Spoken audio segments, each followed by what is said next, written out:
Sports Talk. Let's go.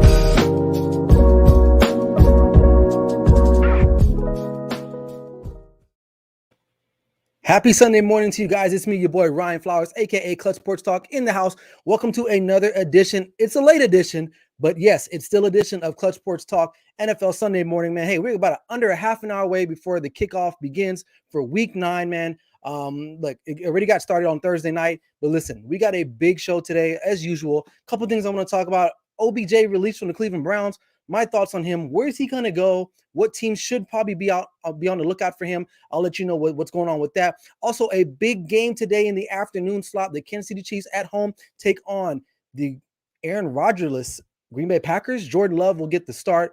That's a whole nother concept right there, but I'm going to give you my thoughts on that as well. Also, Week 9 power rankings going into this Sunday. You guys are going to see there's a bit of a shakeup there, especially with the NFC teams, and one team actually hits the top 10. I'll let you know what that team is. And finally, I'm going to go over my picks of the weekend, let you guys know what's going on with that. So, hey, without further ado, sit back and relax and enjoy the show. This is NFL Sunday morning with me, Clutch Sports Talk. Let's go.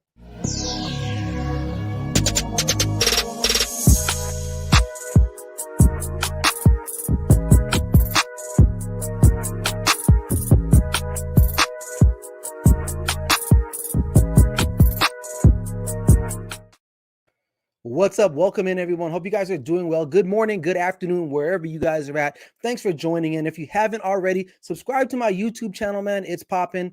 You catch up on all my latest episodes of Clutch Sports Talk live Mondays and also NFL Sunday mornings, and some other great content out there too as well that you might not want to miss out on. So if you're in the room right now, make sure you leave a comment. Let me know what's up, man. Also share this content right now that you're watching.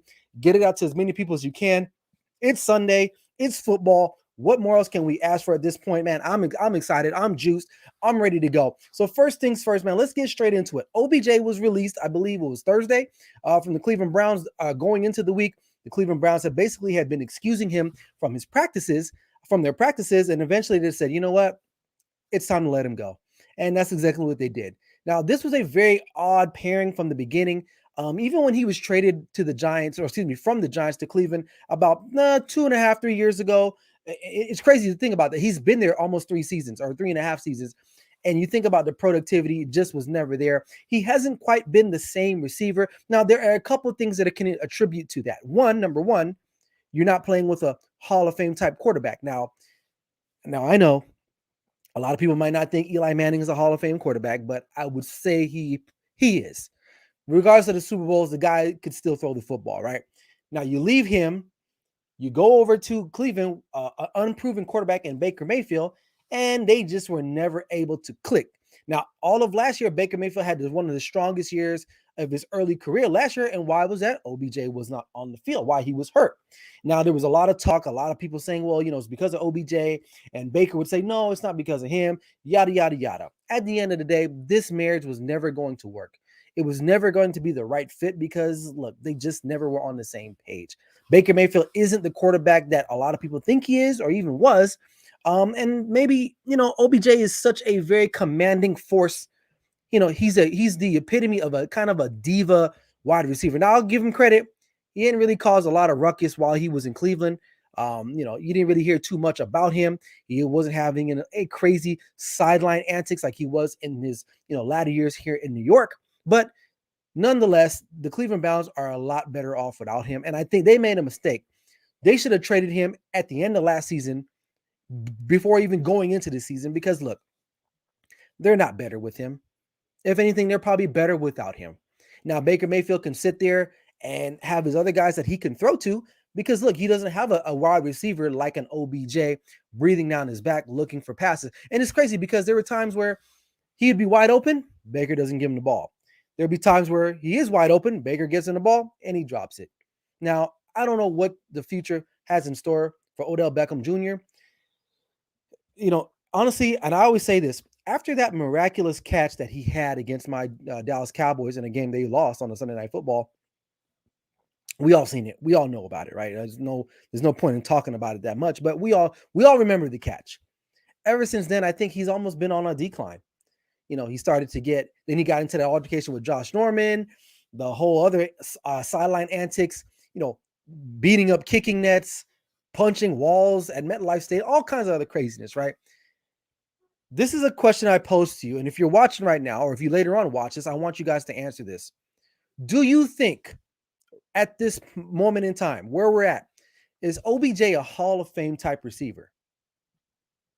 I'll let you think about that for just a couple seconds. Is he a Hall of Famer type receiver? And the answer to me is no. Unfortunately, he has Hall of Fame talent, but unfortunately, due to his, you know, the mental side of everything, and then also, you know, his injuries the last couple of years, it sidelined him. He's missed a lot of time. I read a stat the other day. In his whole career in Cleveland, he had 2 games where he had 100 plus yards. Two. His career in New York, he had 24 games where he caught over 100 plus yards. Now, like I said, again, a lot of that injury, a lot of that is just he never got on the same page with Baker. But unfortunately, if he was to wrap it up today, he would not be a Hall of Fame player. That's just a fact. So the next thing is, well, where does he go? Where does he go? Now, I was talking to some people about this, and there's some teams. Obviously, the Raiders come to mind. Obviously, with the Henry Ruggs, the unfortunate situation that occurred with him. You got also teams like Kansas City. Maybe you have the Baltimore Ravens. The Rams have come up. I don't understand that one. But New England Patriots, maybe. It all depends on what he's willing to do now. Now, if I'm a GM of a team, one of those teams, I'm asking, well, we would love to have you because you're a talent. We understand that. But what do you want us to pay you? What's your asking price at this point? Because really, the fact of the matter is, I'm not going to overpay you because you haven't produced. So honestly, one of the best teams, I think, if he wants to win now, Green Bay, because obviously Aaron Rodgers is going to come back, and that's a whole nother story for another day, which I'll probably talk about that tomorrow, depending on what the Green Bay Packers do today. But listen, you can go to Kansas City. They're kind of struggling. They might not even make the playoffs, right? The Raiders are what, second in the AFC? Perhaps, maybe. They need a true number 1 wide receiver. That could work. It just depends on the money. I don't know where he really would fit best. I mean, he could go to Baltimore. They need a number 1 receiver as well. They don't have a number 1 guy. But listen, wherever he goes, he's going to have to take a pay cut. No one's not going to pay this guy the amount of money that he probably really wants, and not necessarily that he deserves. So it's going to be interesting to see. I believe we'll know more by Tuesday once he clears waivers, because no one's going to pick up that contract that he has now. So he's going to be cleared from waivers. He'll be fully released, and he'll be able to go wherever he wants to go. So we'll probably see during this end of this week, by next Sunday, where he'll be at. And I'm very interested to see what happens. So moving on. Speaking of interesting, big game today. So we now know Aaron Rodgers will not be playing today due to COVID. He tested positive, and immunized, vaccinated, whatever. He's not playing. Here comes Jordan Love. This is very interesting. Number 1, this is a guy that the Green Bay Packers drafted. They spent a high draft pick to get this guy while you have a Aaron Rodgers still in your organization, which I'm okay with. That's fine. You should always be prepared, right? And now he has to step into the spotlight. Now, this game should have been flexed, honestly, to my estimation. Well, I would say because Tennessee and the Rams would have been probably good for TV too. But listen, and I'm not going to give away my picks, but Jordan Love has an opportunity today. The Chiefs defense is not great. They're not great. Okay. So he has an opportunity today to either be on audition for the Green Bay Packers organization, because for the most part, we think Aaron Rodgers is out of there, right? He's out of Green Bay, or the rest of the league. So, and against a weak defensive team, and overall a team that's just been struggling. Now, if he can't move the ball on the Chiefs, then honestly, he probably won't be a starting quarterback in the National Football League. The Chiefs, on the other hand, what are they going to do? Now, they got a much-needed win Monday night. Short week for them for a big game like this. Now, granted, Aaron Rodgers is not playing, but, Devontae Adams should be in the lineup. I haven't read anything about him being inactive. I still got Aaron Jones, and their defense is playing pretty decently for the Green Bay Packers. So, can Jordan Love move the ball? I would guess that if I'm in Matt LaFleur, I'm giving the ball to Aaron Jones a lot. I'm running him. I'm using him in the pass game, and I'm going to try to find quick and easy ways to get the ball to Devontae Adams if he's playing. And I believe they get Lazard back too, another wide receiver they have who's been missing some time. So, Jordan Love, I know you're not watching this, but if I was speaking to you right now, I would say, listen, man, You don't have to make the big throw. You are not Aaron Rodgers. Play within your own realm. Make the check down throws. Take what they give you. Trust me, the Kansas City Chiefs defense will give you something. They will. Now they went ahead and traded for Melvin Ingram. I'm not sure if he's active today because they needed help in the edge rushing department. Does he help? The Packers offensive line is really good, and they're missing David Bakhtiari still. So he will have protection because they don't get after the quarterback very well. And I'm not sure how much more Melvin Ingram has left in the tank for his career, but I mean, still, nonetheless, he's still for the most part, a pretty decent pass rusher. Now, Frank Clark had a decent game last week. Chris Jones had a decent game last week, but against that was against the Giants, who offensive line isn't the greatest. So now, where does that leave Jordan Love? Like I said, Jordan Love, take what they give you. Don't force anything. Because here's the thing about Jordan Love. We don't have a lot of great tape on him. His best collegiate year was his junior year at Utah State. His senior year was terrible. Now, I think he went through like 4 or 5 coordinators in the course of his career at Utah State. He did play in the Mountain West, which we all know is not a great football conference. Okay, understood. But we've seen in the past guys have been able to rise above that. But the last tape that we've seen of him in college wasn't great. He's a turnover machine. But listen, now you have talent. Now you have great coaching. It's your job today to go out there, execute, not turn the ball over. Because if you don't turn the ball over, you have a chance to win mostly 85 to 90% of games in the National Football League if you don't turn the ball over. So take what they give you, Jordan Love, and we'll see what happens. And the Chiefs are going to probably turn the ball over. I think Patrick Mahomes is still going to be pressing. They still won't be able to run the football. So at the end of the day, you have a chance, Green Bay. I think the line, if I'm not mistaken, let me check the line here for that game. Pulling it up. Let's see here. It was, I'm using William Hill for those of you who don't. This is what I use. The line for that game, -7. -7, the Chiefs. And that's probably only because they're home. And also, and of course, Aaron Rodgers. I think if Aaron Rodgers plays this game, it's probably -7 the other way. So, but you still have a chance. You still have a chance to win this game. So, Jordan Love, good luck to you, brother. It should be exciting for you. Should be exciting for you, man, because you get to make your mark. This is a true game. Now, you got some mop-up duty in week 1 when they got blown out by the New Orleans Saints. So, but this is some meaningful time right now because, look, the NFC is hot. It's a lot of teams in the NFC, so we'll see what happens. So anyway, moving right along, man. I'm moving quick because I'm trying to watch these games. So listen. Oh, it says week 8, but it should say week 9 power rankings. I already put the show together literally in 2 minutes. So there will be some clerical errors. But anyway, disregard the week 8, but we're talking about week 9. Now, there is a mix-up. Now, you see, Packers are number 1. And you're like, well, that's weird. Why? Because Aaron Rodgers isn't playing. If he's playing, this team is one of the best teams in the NFC. Right? And we'll see today even more so how good they are without Aaron Rodgers. So I still like them. Tampa Bay coming down. Tampa Bay stayed number 2, right? Because, I mean, they lost to a good team in the Saints who made the top 10. They cracked the top 10, and I'm going to give them a lot more respect. Now, they got some quarterback issues I'll talk about there in a second. But Tampa Bay, you're still in the hunt. You're still a great team, great roster. So I'm not going to drop them too much just for the loss because they lost to a very good team on the road. And we all know playing in the Mercedes-Benz Superdome is a tough place to play. Now, the Dallas Cowboys, number 3, great win last week, Sunday. This is a game that they probably should have lost and typically do lose, but now you're seeing the trend with the Dallas Cowboys is next man up. They've had a lot of guys go down to injury, COVID, whatever the case may be, and guys have stepped up. Cooper Rush played a tremendous game. I thought they were going to dink and dunk down the field. They didn't. They asked him to throw the ball down the field, and he did that. And the wide receivers like Amari Cooper, CeeDee Lamb came up big, both of them catching for over 100 yards and a touchdown. And then the defense, I mean, still coming up big. Now, they're not a top 10 tier defense, but they're good enough. They're a bend, but don't break type of defense. So shout out to them. And the LA Rams, they just got better. They got Von Miller. Now, Von Miller is not the same guy. Let's just get that straight. He is not the same player, but if you let him play 15 to 20 plays a game, you expect some type of impact out of him. He's that they got him for the playoffs. That's what that move is for Von Miller. They got him specifically for the playoff. When you need a sack late in the game, that's when Von Miller activates because you're not expecting him to be the same guy of 2 or 3, 4 years ago. He's just not. So you pair him with a Leonard Little, who's having a very good bounce back season with the Rams. And of course, one of the best, if not the best defensive player in the league, Aaron Donald. You have a very, very, very, very elite pass rush. All right. Arizona Cardinals slid Now they went from 1-5. Obviously, the loss to the Packers, and then they're not healthy.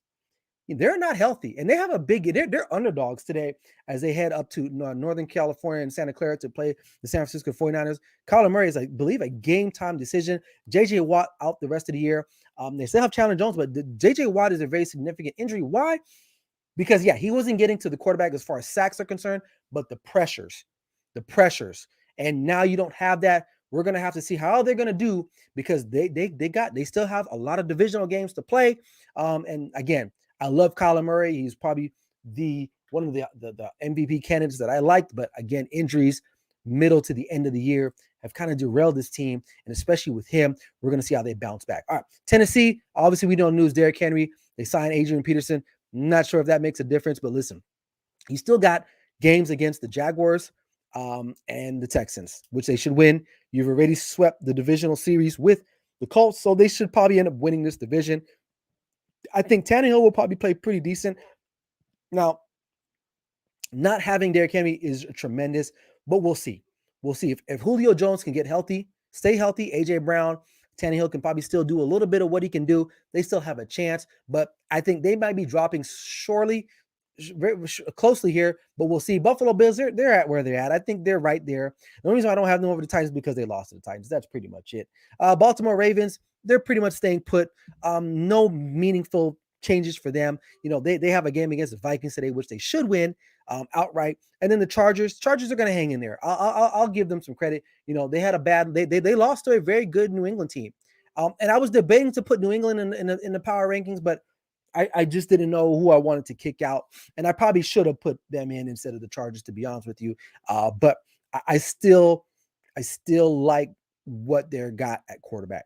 I'm not completely sold yet on Mac Jones, even though he's having a great year in regards to the rookies that were drafted. And of course, the Saints, I'm giving them love. They're 5-2, something like that. Now they did lose Jameis Winston. Now they're going to go with Nathan Peterman and the backup. We all know the backup there. The guy, I forgot his name. Oh God, I forgot his name all of a sudden. Yeah, I don't know. Help me out. But yeah, we all know. But the defense is, that pass rush is tremendous. Ask Tom Brady about that pass rush. He'll let you know, right? So pretty simple right there. And like I said, this is not week 8. This should have been week 9. I made a mistake there. But this is my power rankings going into this week. Let me know what you guys think in the comment section. And finally, before I get up out of here, because we got 10 minutes before my Cowboys kick off, and the rest of the games, the 10 a.m. games or the 1 o'clock games for you on the East Coast. My clutch picks week 9. Clutch picks of week 9. I got the Baltimore Ravens to straight up win. Vikings coming off a devastating loss, which they should have won. You're playing against a team's backup quarterback, and you only manage one touchdown. You got Jordan Jefferson only had 2 catches for like 30 yards. Dalvin Cook didn't go crazy. And Kirk Cousins didn't really light up the world either. I like the Patriots this week. I do like the Patriots. They are underdogs. I will give them that. They are underdogs, but I got them winning today, against the Carolina Panthers on the road. Now, Carolina's playing decent. They're playing better. McCaffrey, he is activated.